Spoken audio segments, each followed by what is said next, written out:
1 अगस्त को बालाघाट जिले से गुजरने वाले नेशनल हाईवे 543 पर रजगांव के पास दो मोटरसाइकिल की सीधी भिड़ंत में 3 लोगों की मौत हो गई, जिसके बाद 2 अगस्त को बालाघाट कलेक्टर मृणाल मीणा साहब ने घटनास्थल का निरीक्षण किया। कुछ समय से यहाँ पे एक्सीडेंट्स की भी समस्या आ रही थी और ये भी समस्या सामने आ रही थी कि रॉन्ग साइड पे लोगों को इसमें चल के जाना पड़ता है, जो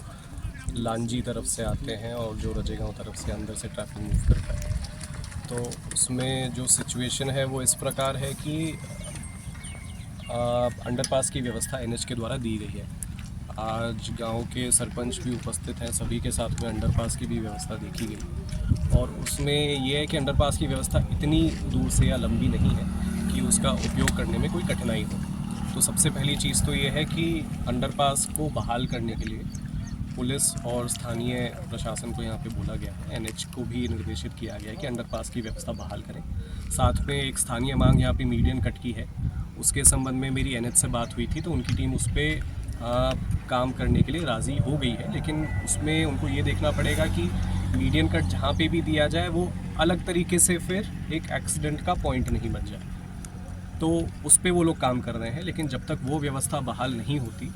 और टेक्निकली रूप से उसका कोई सोल्यूशन नहीं निकलता, जो वर्तमान सोल्यूशन है अंडरपास का, उसको बहाल करने के लिए कि रॉन्ग साइड में